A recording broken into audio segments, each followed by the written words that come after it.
मोदी के हनुमान चिराग पासवान इन दिनों एनडीए से दूरी बना रहे हैं। इतना ही नहीं, उन्होंने फैसला कर लिया है कि अब वो मोदी कैबिनेट यानी केंद्रीय मंत्री पद से इस्तीफा देकर बिहार चुनाव लड़ेंगे। सम्मानजनक सीटें नहीं मिलती हैं तो वो 243 सीटों पर अकेले चुनाव लड़ेंगे, जिसका सीधा नुकसान नीतीश कुमार और भारतीय जनता पार्टी को है।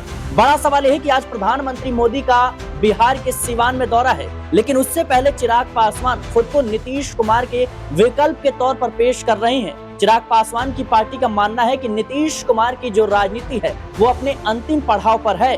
उसके बाद अगर कोई चेहरा है जो विकास कर सकता है बिहार का, जो बिहार का कल्याण कर सकता है, वो चेहरा है चिराग पासवान। इसके लिए किसी भी हद तक जा सकते हैं। अगर उन्हें मोदी का साथ छोड़ना पड़े तो उसके लिए भी तैयार हैं। केंद्रीय मंत्री पद छोड़ना पड़े उसके लिए भी तैयार हैं। लेकिन अब चिराग पासवान बीजेपी के इस कह सकते हैं कि पड़ाव में नहीं आने वाले, बीजेपी के कह सकते हैं चाल में नहीं फंसने वाले वो केंद्रीय मंत्री पद छोड़ने की तैयारी में है। दीपक जी मेरे साथ मौजूद है। दीपक जी, बिहार की राजनीति में जिस तरीके से लगातार हलचल देखने को मिल रही है, चिराग पासवान खफा से नजर आ रहे हैं, चाहे वो सीट बंटवारे को लेकर हो, सीएम चेहरे को लेकर हो। पहले वो कहते थे कि 2029 में चुनाव लड़ूंगा, लेकिन अब कहीं ना कहीं वो अभी से ही चुनाव लड़ने का कह सकते हैं फैसला कर चुके हैं। कैसे देख रहे हैं आप? देखिए, चिराग पासवान कहीं ना कहीं एक बहुत बड़ी गलती कर रहे हैं, क्योंकि आप कह रहे हैं कैबिनेट से इस्तीफा देंगे, तो सबसे बड़ा सवाल बिहार फर्स्ट, बिहारी फर्स्ट का नारा देने वाले चिराग ने कैबिनेट का पद स्वीकार करा ही क्यों? क्या उन्हें नहीं पता था कि ये राष्ट्रीय पद है, इस पर राष्ट्र के प्रति आपकी जिम्मेदारी रहेगी। जब राष्ट्र के प्रति आपको जिम्मेदारी निभानी चाहिए तो आप राज्य के प्रति अपनी लालसा दिखा रहे हो।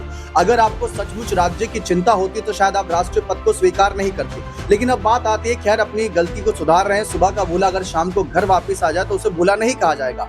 वही बात चिराग पासवान पर लागू होती है। उन्हें दिख रहा है कि बिहार में कहीं ना कहीं वो गलती। हाल ही में आपको बता दूं कि तेजस्वी यादव ने जो लगातार कहीं ना कहीं दामाद आयोग को लेकर एक सवाल उठाए थे, उस पर चिराग पासवान का जवाब आता है कि मोदी जी बिहार आ रहे हैं। आप मोदी जी से पूछिए कि अब तक बिहार में क्या काम नहीं हुए, उनसे पूछिए कि आपने क्या क्या वादे करे थे वो पूरे क्यों नहीं हुए। आप एनडीए के नेताओं से पूछिए कि आप सरकार चला रहे तो अपराध क्यों बढ़ रहा है। ऐसे तमाम सवाल चिराग ने उठाए।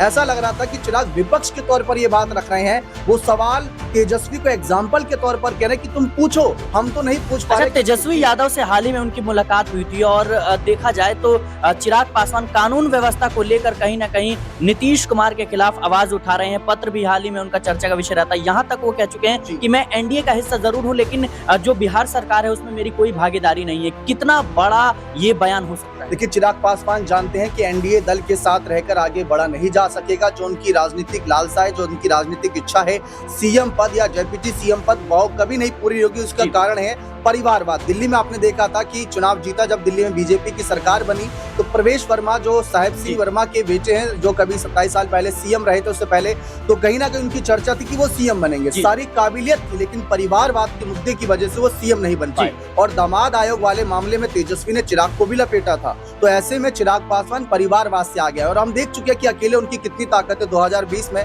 वो तो एनडीए के दम पर 2024 का लोकसभा चुनाव लड़ा, तब उनको सफलता मिली और उसमें भी उन्होंने परिवारवाद और तमाम मुद्दों को, अपने जीजा को उतारा, सांबी चौधरी को उतारा। ऐसे तमाम मुद्दे थे जो उन्होंने दरकिनार करे, जो कि मोदी जी के खिलाफ जाने के इशारा कर रहे थे। तो वही बात है, परिवारवाद के मुद्दे की वजह से बीजेपी तो उनको उतना बड़ा सपोर्ट नहीं करेगी। अगर करना होता तो शायद अभी तक उनकी हाँ में हाँ मिला चुकी होती। यही चिराग की लड़ाई है खुद। बिल्कुल दर्शकों, दीपक जी को आपने सुना जिस तरीके से कह सकते हैं कि इस वक्त बिहार में जो चर्चा चल रही है चिराग पासवान की, वो इस बात को लेकर चल रही है कि चिराग पासवान खुद को सीएम चेहरे के तौर पर प्रोजेक्ट करने की तैयारी में है। चिराग पासवान इस बात को समझ गए हैं कि नीतीश कुमार को मुख्यमंत्री भारतीय जनता पार्टी बना भी सकती है, नहीं भी बना सकती। जिस तरीके से एकनाथ शिंदे के साथ महाराष्ट्र में खेला हुआ, वो चिराग पासवान ने भी देखा, वो खेल नीतीश कुमार ने भी देखा। और चिराग पासवान इस बात को भी समझ गए हैं कि नीतीश कुमार की राजनीति का ये अंतिम दौर चल रहा है। इसके बाद कहीं ना कहीं बिहार को किसी और चेहरे की जरूरत होगी और नए विकल्प के तौर पर चिराग पासवान खुद को आगे कर रहे हैं।